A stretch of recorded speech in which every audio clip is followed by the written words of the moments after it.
Darling in the FranXX is an anime I am enjoying a whole lot. I am loving this series. Its recent episode has touched my heart. This is just a video of me talking about anime. Talking weeb. I will tear you apart, Bridget. Keep talking. Talking weeb. Oh, hell yeah. So what is Darling in the FranXX? Hush, hush, hush, hush. We're gonna talk about it together. I'm gonna totally tell you the story, the characters, why I love this anime so much, and hopefully you will go and watch it. And then the second half is we're gonna talk about spoilers, okay? So it's okay. It's okay. It's okay.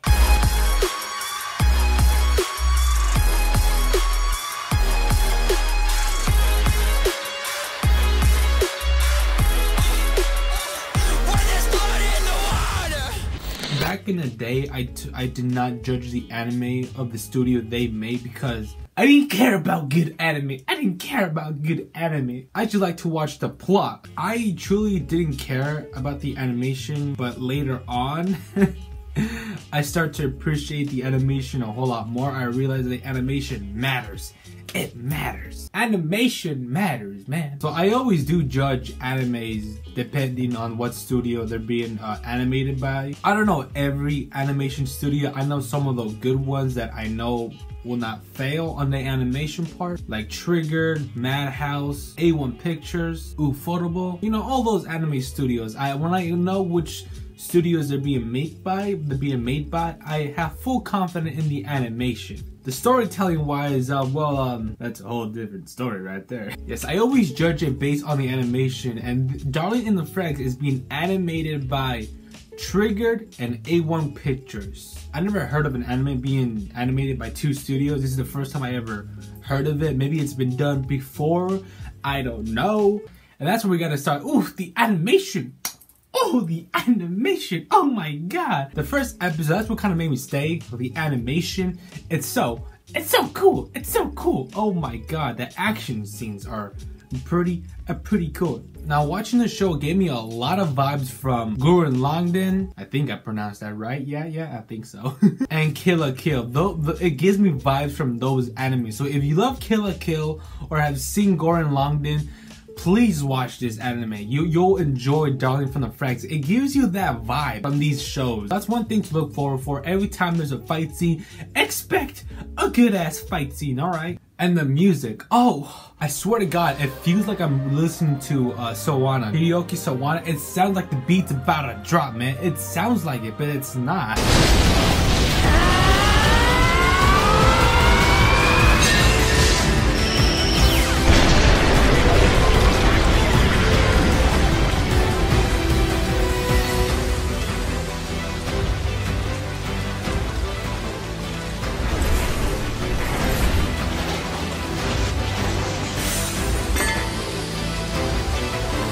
I even had to look up the studio or who was doing the music, and it was not Hideyoki Sawana, alright? The music is done by Asami Tachibana. If I'm butchering any of these names, I'm a weeaboo, okay?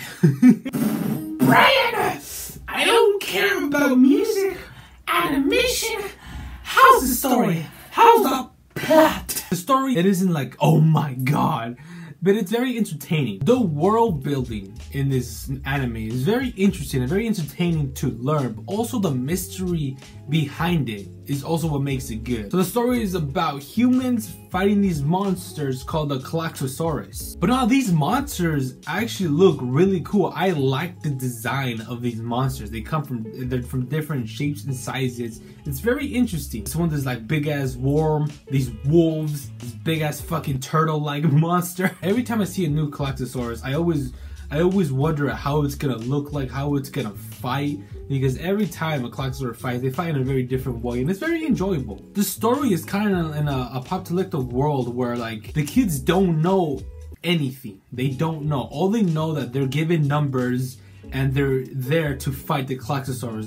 That's all these kids know. And these kids, they're not given names, they're given numbers like 016, 02, 015, 056. And these kids are trained to ride these large robots called FranXX or FranXX.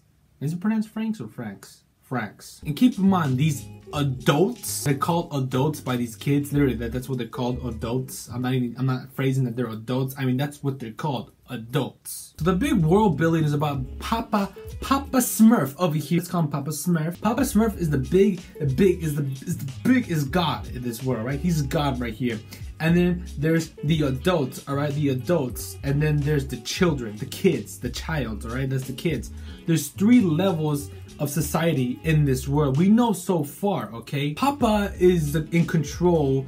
The adults work for Papa and take care of the kids to train them to ride these larger robots. And like I said before, all these kids know is to get trained and ride these robots. That's all these kids really know. The kids have no idea what puberty is, what kiss is, what love is, what freedom is. They're prisoners basically. But these kids never knew anything about that, so they're not really judging. They're not saying anything because they don't know. They don't want to question Papa-sama because they believe everything Papa and the adults are right. And they're told that if they keep doing this, they'll eventually become adults. So the world building is very interesting and very entertaining to watch and to listen. Also, the mystery behind the lore of this world is very, very entertaining. I really do love the lore. The world building is amazing. That's kind of the plot of the entire series right now. And I don't want to spoil it even more because if you guys have not seen the anime, I recommend you stop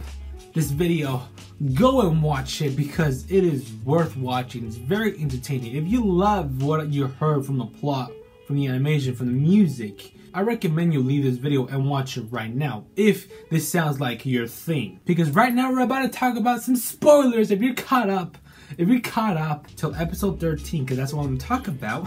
I'm gonna talk about spoilers here, or I'm gonna talk about spoilers, okay? So if you don't want to get spoiled, you want to see the anime, go watch the anime, watch all 13 episodes, and then come back here and let's talk about it.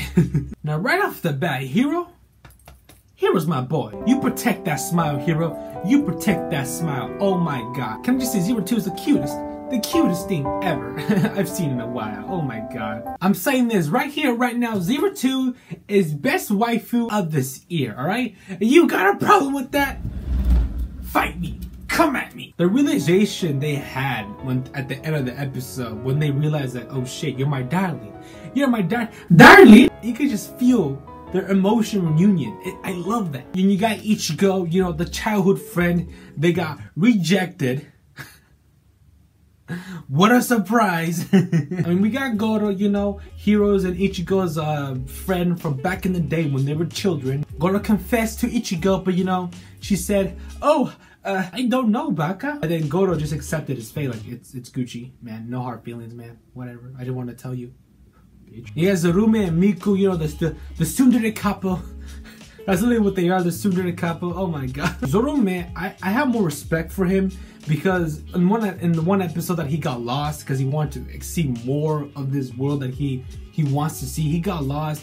He met this old woman, got to find out more stuff, got to find out more about this feeling he has about love and everything, you know, with Miku, because you could tell that they have a chemistry together, even though they're acting like tsunderes, both of them. So, you know, it's there. He found out some interesting stuff that tells more about the world and more about him and everybody else, and of course with the adults. So I like Zoromo a whole lot more. He's a very cool character, even though he was a dick at the beginning. I come to love that character. He's pretty cool. Now we're gonna talk about the most heartbreaking, the most tragic shit ever. Oh my god. I'm gonna just say right off the bat, Kokoro, fuck you. Because seriously, you betrayed my boy, Futoshi, man. What did Futoshi ever do to you? What did he do? He did nothing. He loved you. He wanted to protect your smile. He loved you. She left Futoshi for Mitsuru. Why'd you leave her for his gay ass, man? Oh yeah, and I gotta mention, did you get any different vibes from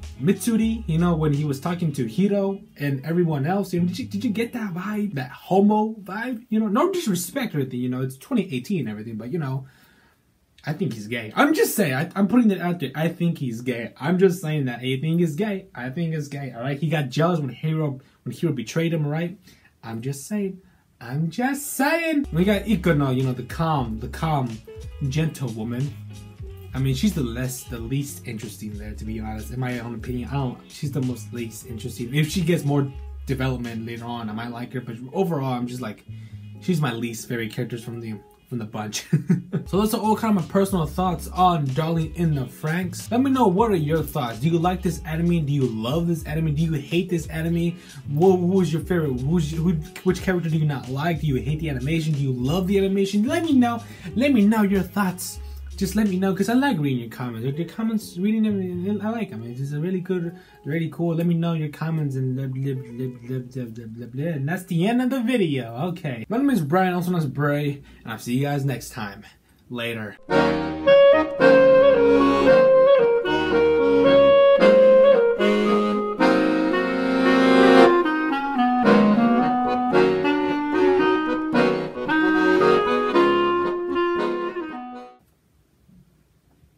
Fuck you, Kokoro.